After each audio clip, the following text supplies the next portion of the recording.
morning, students. We are reading this chapter, We Are Not Afraid to Die. We have read it till here, and till here what we have read.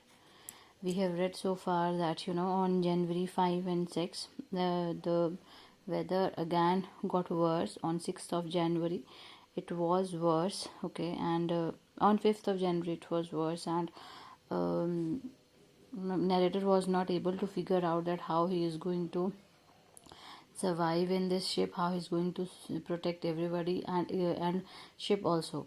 Then Sue came then John, his son, came to him, and he told him that he would not be afraid of dying if they all were together. So this gave him a very positive inspiration, and he just determined to save themselves anyhow. And he just somehow managed the ship to not allow the water get into the ship. And on 6th of January the weather was little bit better, and he just checked out for the distance of the island at his own location. And then his daughter made a card for him, and he was very touched by the card. And now let's read further. I checked and rechecked my calculations. We had lost our main compass, and I was using a spare which had not been corrected for magnetic variation.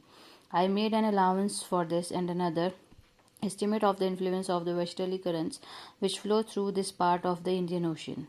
About 2 p.m. I went on deck and asked Larry to steer a course of 185 degrees.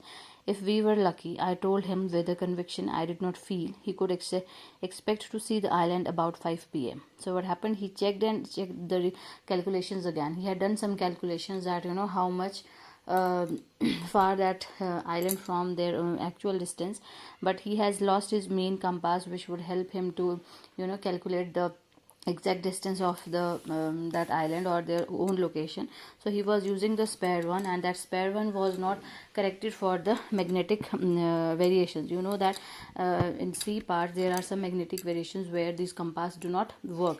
So there are some compasses who are treated for that kind of variations, who are not affected by such kind of variations. So that compass was not like that. But he made an excuse. He did that estimate excluding that all variations, and he was able to make that according to his general calculations. And he told Larry that to steer means just to move at 155 degree till 2 p.m. and he said that if they will be the luckier one, they would be able to reach the island till 5 p.m.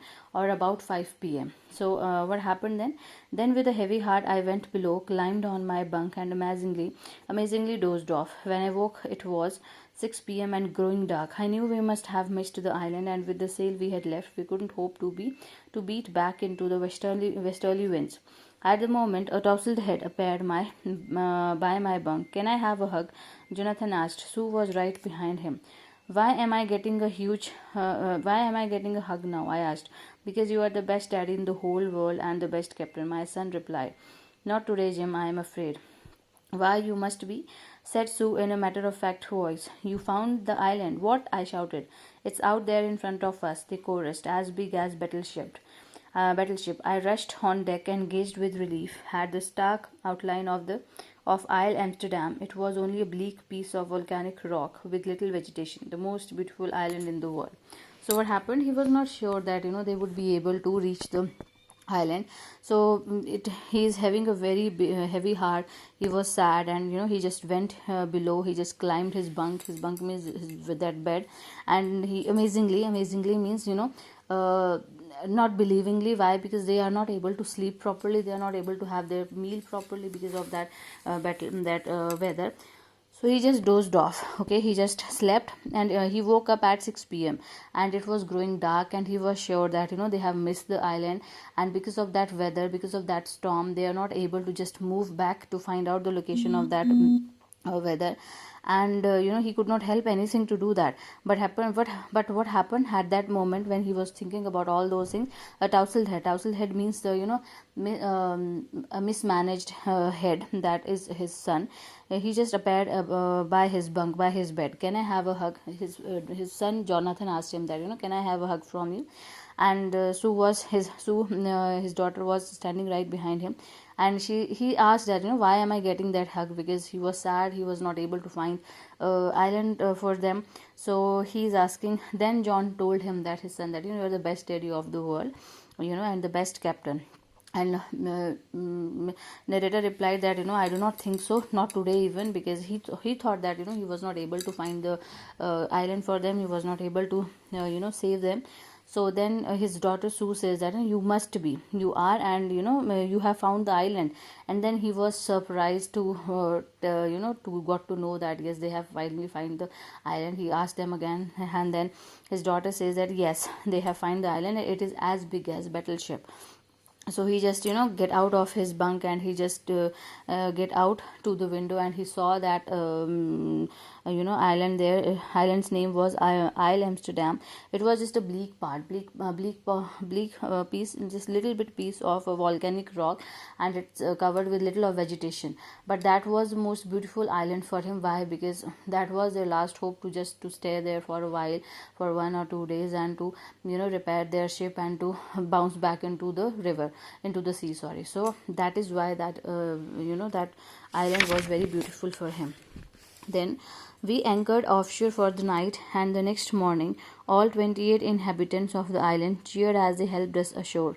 With land under my feet again, my thoughts were full of Larry and Herbie, cheerful and optimistic under the direst stress, and of Mary, who stayed off at the wheel for all those crucial hours. Most of all, I thought of a 7-year-old girl who did not want us to worry about a head injury, which subsequently took 6 minor operations to remove a recurring blood clot between skin and skull, and of a 6-year-old boy who was not afraid to die. So they just anchored there, they just stopped there for the night, and next morning there were 28 inhabitants, there were 28 residents there at the island. They welcomed him, they cheered him, then they all helped them to repair and to come ashore. And he's just having that land after so many days of survival, of suffering, when they have just lost the hope that they are not going to make it up. And he was very happy to find land again under his feet, and there were so many of the thoughts. He was very thankful to Larry and Herbie, his optimistic crew member, and his wife Mary, who had stayed at the wheel. She was always at the wheel, who had worked so hard. And then he's thinking about his little girl. She was suffering with a big clot, she was suffering with a big bump in her forehead, and it took later it took 6 to 7 injuries to get it right.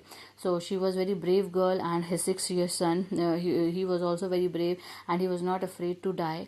So he was all thankful to them, and he was overwhelmed by this moment that he had saved all of them. He had saved his ship, and he was able to make it up to that island. So he was happy and he was relieved. So that's all.